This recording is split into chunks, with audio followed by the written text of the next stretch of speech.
Back during the summer of 2011, a few friends and I decided to organize a little camping trip to a forest just a few miles outside our hometown. Delamere Forest, despite being pretty small, presented us with a much needed opportunity to connect with nature.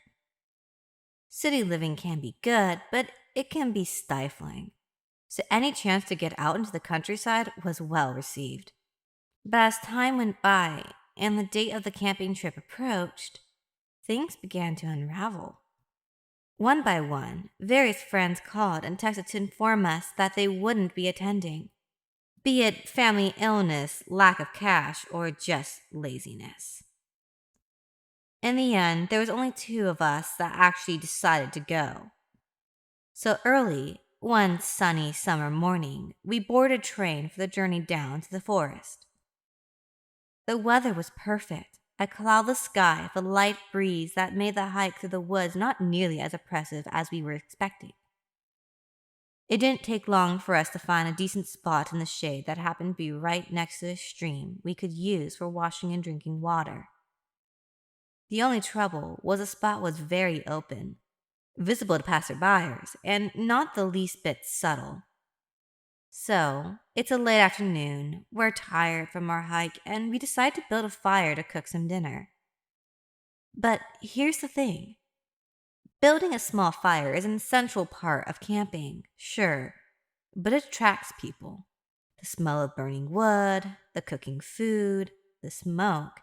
Sometimes you might as well be announcing yourself to the whole forest with a megaphone or something. But we know this, so we're not exactly surprised when a group of locals stumbles across our little camp and comes down to say hello. They seem friendly enough at first, and this might sound paranoid, but the whole time I just had this bad feeling about them. It fascinates me how human instinct can pick up on things like that. Little clues in body language or speech that leads us to believe that someone isn't being entirely genuine.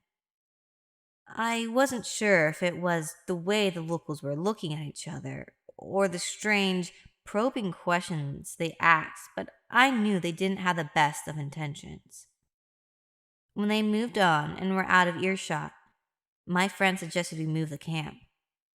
Now, he's normally the skittish one who I'm permanently telling to calm down or chill out, but on this occasion, I knew he was right. Maybe we were being a little bit paranoid, but in instances such as that, it's always better to be safe than sorry.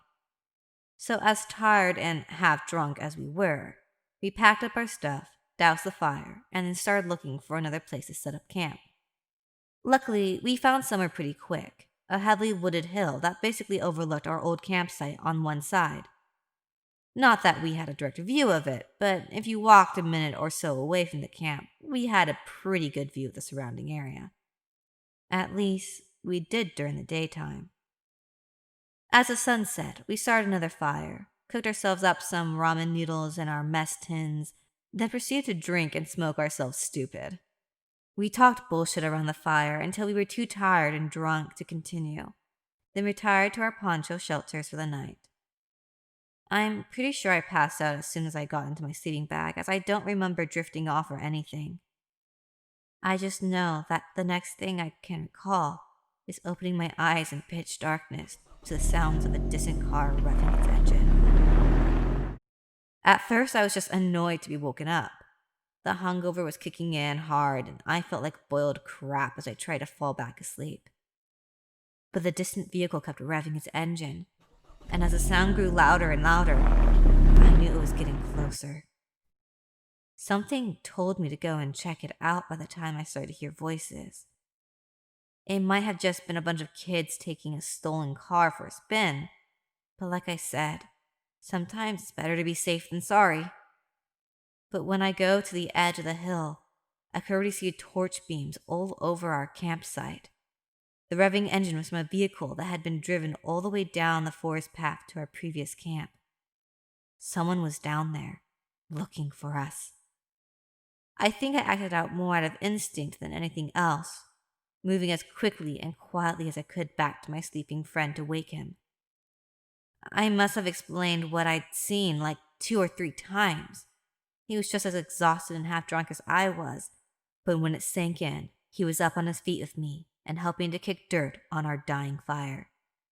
We then grabbed a pair of binoculars we were carrying with us, and then ran back to the edge of the hill to watch the scene below. In utter horror, we could see what was in the men's hands, thanks to the torches they shone on one another. Baseball bats, hammers, and a length of rope were just a few of the things they carried. They spat and cursed, furious that they'd come back too late to catch us and do God knows what. All we had were our Swiss Army knives to defend ourselves with. If the guys down there had decided to actually search the area, they'd have found us pretty easily, and I'm not sure I'd be here typing this today. But to our infinite fortune, they didn't. Maybe they'd been drinking themselves or were just too lazy to actually look for us. But thank God they didn't. With one person keeping watch, the other went back to the camp to pack their gear as fast as they could. The guys down below were hanging around our old camp, kicking at the fire we'd so carefully constructed, taking all their spite out on the things we'd left behind. As I've mentioned, they didn't seem keen on actually looking for us, but they didn't seem like they were in a hurry to leave either. This meant we were essentially stuck on this wooden hill, as an escape attempt of our heavy packs meant that, if we were discovered, there would be no outrunning any of them, especially since they had a vehicle. We ended up staying there until morning. Neither of us could get any sleep, despite the gang leaving with their vehicle. I remember being terrified they'd return with more people, more torches, with more of a will to find us. But they didn't. They were probably sleeping off their own hangovers by the time we were on the train home. We were due to stay another 2 nights, and I was still annoyed we'd had to call the trip short, but with those scummy local thugs around, we just didn't want to risk it. Be careful when you're traveling around, whether it is internationally or locally, because despite the unfathomable kindness of strangers, some of them aren't so friendly. This story takes place up in Scotland a few years back. 2 friends and I took an overnight coach from Liverpool to Dumfries for a week-long wild camping trip. The major difference between wild camping and regular camping is the presence of tents. Wild campers don't take tents. They just use ponchos or tarpaulins to make a basic shelter, then basically just sleep on the bare ground. Yeah, it can suck sometimes, but it's a challenge, and it burns the fat from our souls, so to speak. So, it's like 5 in the morning, we've hardly slept, and we're trying to navigate our way through Scottish countryside. Naturally, we take a wrong turn. We have 6.5 miles ahead of us, roughly 9 hours of walking, and we have taken a wrong turn 2 minutes in. I am in disbelief that we could be that dumb. Even though it's about 5:30 in the morning and we are a strange-looking trio, we stop a passing cyclist to ask directions. He is typically friendly and helpful and points us in the right direction. We turn a corner and catch a glimpse of a war memorial that would serve as a navigational checkpoint. A melody of weak cheers is droned. We cannot help but stop, lay our packs on the benches near the memorial, and take a breather. The war memorial is a crossroads. I am reminded of suicides being buried at crossroads, and this troubles me. We are bathed in warm, golden sunlight as we make our way southwest towards Carron Bridge. The pavement is narrow, and we are often forced onto the road to stay level. On a rise to our left, we see our first rabbit. This seems like a good omen. We mime aiming through imaginary scopes, making popping sounds and rubbing our bellies at it. It clocks us and scampers into a hedgerow.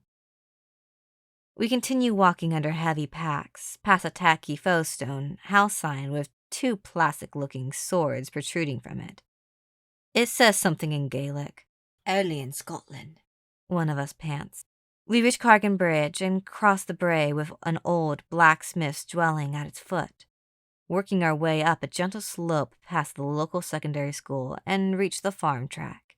We have made good time, and there are no farmhands in the fields, just scores of grazing livestock. The farmer's house is exceptionally trim, but the cattle shed and neighboring building are run down and I suspect home to bat. Sheep and month-old lambs spot us and skip away skittishly. We navigate past the cattle shed and clamber over 2 fences to avoid a giant waste tank. This had inadvertently put us right in front of another kind of fence, the electrified kind. Is that electric? I follow the wire with my gaze and see it dip sharply, connecting with a battery unit. I grimace. It's too high to bound over, and our packs make it impossible to crawl under it. I imagine what it feels like to receive electric shock to my testicles. I spot a large piece of dead wood, surrounded by fresh cow pats as if they were landmines, avoid them nervously, and drag the dead wood to the fence. It is heavy enough to pin it down. As I step over, I hear it buzzing faintly. We continue across 2 fields, climbing the fence between them. This is not easy with a heavy pack. I take out my iPhone to film the ascent of the first of many hills. We start to breathe heavily as our packs suddenly feel twice as heavy and we lean forward to maintain momentum. Our steps are strained and small. I put the phone away. At the steepest point, the banter ceases and we heave ourselves up the grassy ascent. I start to feel hungry and our first rest point comes into view. A planned stop to orientate and order ourselves. We lay down our packs just a few yards from where we pitched our tent on the previous trip and rest our aching legs. My friend Corky takes his shirt off and it's soaked with sweat, and I notice steam rising from his shoulders. Jesus! Martin, the other guy, exclaims. There's actually steam coming off you. We laugh as we take out tobacco and food. Martin and I had the same Scotch oatcakes. We eat them with cheese spread and share Martin's jet-boiled coffee. The jet boil is an incredibly handy little gadget and will almost become the center of our lives the next week. Corky puts on my dry civilian clothes and eyes up a tin of all-day breakfast, proceeding to read out some of the ingredients. It is much cooler here in the shade, and we gaze out across the landscape, either picking bits of oatcake out of our teeth or smoking rolled cigarettes. It is already 7 in the morning, yet our sleep deprivation makes it seem later in the day. This is mildly disorienting, yet we estimate arrival at Lochaber by around 10. Corky is skeptical of this. The wrong turn was not a satisfying enough speed bump, and he is still expecting one. This feeling is justified. After moving slowly but steadily cross-country along the ridge of the hill, we reach the small collection of houses that serve as a landmark. After some deliberation, we decide to cross a field of cows that has the only traversable fence we can see. We are motivated partly because it seems quick and easy, partly because it avoids another more vicious-looking electric fence. After halfway across the field, I notice the numerous cows begin to stare at us. This is not usually particularly intimidating, but their number and obviously hostile glares make me slow my step. They're all looking at us, you know, I say. They're just curious, Martin says. The cows begin walking toward us, spread out in a line. I'm reminded of a battle formation. They're walking toward us now. They just want to have a look at us, Martin says. The cows start into a trot and then a cumbersome gallop. Corky stops and starts to walk backwards. They're fucking running at us! I, too, stop and begin to turn. Over my shoulder, I see a small enclosure with electrical conductors in it. Bail! Corky yelps, and we try to run under our packs. This amounts to hobbling. I have already weighed it up and have decided death by electricity has to be quicker than trampling. Don't run! Martin screams. Instantly, the order fires synapses in my brain. I stop, spin round, and throw my arms into the air, making myself look large. Corky repeats the same motion, simultaneously and without regarding me. The charging cows seem to respond instantly. Some stop, the rest slow their pace. I hear an indistinct shouting coming from the other side of the field. It is the farmer, bidding us to advance along the fence to the gate. "See, we're good. Just keep moving," Mart says, reassured. We move slowly and compactly, arms outstretched as the cows surround us and jostle from our view of us. They are aggressive with each other. Some mount the cows in front of them for a glimpse. "This is all okay," I say to myself. "This is all gonna be okay. Nice cows. This is completely safe. This isn't really a parade." I want to laugh, but I cannot. I am genuinely terrified. Limbs shaking. I climb over the wooden gate as the farmer addresses us. "Aye, they're just curious. They'll just come for a wee look. If you're along the edge of the field, y'all do alright. If y'all going across, then..." He breaks off and looks away. "Then I didn't know." "Could you tell us a good route to Maybe House?" "Aye, just follow this road here. It's usually quiet. Then turn up the main road and follow it. Don't turn off into the farm. Just keep going until you find the road to the house. Okay?" "Yeah, cheers, mate." We are delighted for his assistance. He seems mildly interested in us, but is obviously too annoyed at the commotion to show it. Pretty much every time I've told this story since, people have laughed. I get that. I can see why. A bunch of city kids getting scared by cows is definitely somewhat comedic. But did scare the crap out of us, especially when we got home from the trip and realized just how much danger we really were in. You see, cows kill more people each year than sharks do, in pretty much the exact way I described. A hiker or country walker decides to cut across a field, not around it or using the edge, and they get trampled by cows. In fact, the UK Health and Safety Executive has since reissued long-standing advice to farmers not to put calves and their mother in fields accessible to the public as a precaution. That is straight up pulled from an article from the British newspaper, The Independent. So next time you fancy taking a shortcut through a field, make damn sure it's not occupied. You could get a nasty, very unexpected surprise. Wichita National Forest is the oldest of its kind in the southern United States. Nearly 2 million acres of untouched wilderness that make for some of the best hunting trips imaginable. In fact, it is said that Wichita is composed of the Choctaw words for wea, for hunt, and chito, for big, together meaning big hunt far from home. So, as you can imagine, during hunting season, you can't move for high-V jackets and bright orange hunter's caps. My buddies and I have never really been into hunting. We're about as East Coast as they come, until we visited Arkansas. I barely even made it past Pennsylvania. So our ideas of relaxing in nature does not include butchering a freshly killed animal. So when we discovered that there was window during high summer, when hunting in Wichita is strictly forbidden, we were absolutely elated. There'd be entire sections of the forest that would be basically deserted. We have the place to ourselves. Or so we thought. We drove for 8 hours a day for 3 days to make it all the way to Arkansas from our home in Haverhill, Massachusetts. Since 1,500 miles in one sitting was too nauseating to think about, we made little road trip out of it, stopping in Philly, D.C., and then Nashville. Honestly, I think I could move to D.C. just for the mumbo sauce. I saw it on the Anthony Bourdain show and just had to try it. Trust me, it does not disappoint. But anyway, by the time we finally made it to Wichita National Forest, we were seriously ready to relinquish the trappings of society and embrace the tranquility and purity of nature.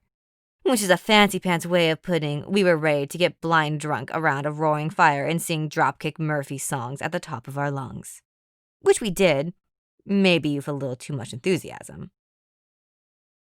As after just 2 out of 4 nights we were due to camp in Wichita, we ran out of beer and tobacco. Not exactly at the opportune moment either, It was late in the afternoon when we opened our coolers to discover just 3 untouched cans. Just enough to keep us company on what would surely be hours of walking to the nearest liquor store. Outlaw Liquor was little more than a wooden shack on the outskirts of a small town called Crystal Springs. It took us about 3 hours of solid walking to get there, and I can promise you, it's worth every step. At first, we weren't sure if we were in a liquor store or a hunting lodge. There were taxidermies of black bears, buck, turkeys, and red foxes dotted all over the place. Jeff, the owner, showed us all the locally made wines and spirits and even gave us samples of a few choice fermentations. We walked in with the intention of grabbing a 6-pack or two and left with our backpacks full of beer, some of Jeff's homemade beef jerky, and a few little bottles of homebrew wine. Along with a bottle each of what Jeff, the owner, called barrel-aged Aberrax, a locally brewed stout that was 11% above. Yup, you read that right, 11%. The sun was beginning to drip below the horizon by the time we were anywhere near our campsite, as aching feet from hours of walking were numbed by the booze we sipped as we walked. I had already cracked open my own little pack of jerky, passing out strips of it as we hoped that it might soak up a little of the booze. We were at that point of drinking session where bladders are getting a little too full. So every so often on our journey back to the camp, we'd stop so one of us could take a walk off the trail and take a piss. It was a beautiful evening. Crickets chirped as bats flew around our heads, chirping softly as they used their sonar to hone in on flying insects. When it was my turn to call the piss stop, my buddies sat down on the edge of the trail with their beers as I wandered off into the woods to find a decent spot. I found one, did my thing, and then started to turn back when I heard something through the trees. It sounded like people, hushed voices, and footfalls among the fallen leaves. In my stupid, half-buzzed state, I thought it might be an idea to introduce myself. Maybe we can have a few drinks, tell some stories, make some friends. But these people did not want to be friends. As I pushed through a patch of the dense brush and into a small woodland clearing, it became clear that wanting to introduce myself was a terrible idea. The moment I emerged, 3 or 4 guys in the clearing turning to look at me in angry surprise. They wore rough clothing, ragged leather boots, and a lot of denim. Each had some kind of weapon in their hands, machetes, bowie knives. One of them had this rusted spiked club that looked like it could have been 100 years old. Between them, hog-tied and writhing in the dirt, was a young woman, her body a mosaic of bruises and abrasions. I couldn't believe what I was seeing. Never in my life had I heard anything so upsetting as the noises she made through her cloth gag. When I finally unglued my eyes from the sight before me, I looked up at one of the hillbilly-looking guys looming over the prostrate girl. He was smiling, and with one smooth motion, he raised a single finger to his lips. Shh. I turned and started walking, slowly at first. I didn't want those guys to think I was panicking, that I was going to call the cops or something. I tried to stay calm, but after a few seconds I started running, sprinting towards the trail. I didn't need to say a word to my friends. They started sprinting too as soon as they saw my face. We ran and ran and ran until my buddy puked up beer and half-digested jerky all over himself. But by that point, we were out of danger. No one was following us. When I told them exactly what I'd seen, an argument ensued. One of my friends wanted to call the cops immediately, while the other insisted we had to get out of the woods as soon as possible.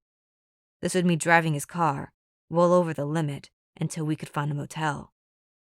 We could not call the cops at risk of DUI, not in goddamn Missouri. We concluded that we'd call the cops first, then get out of there and get to a motel before we got pulled over, breathalyzed, and arrested. We never heard back from the cops.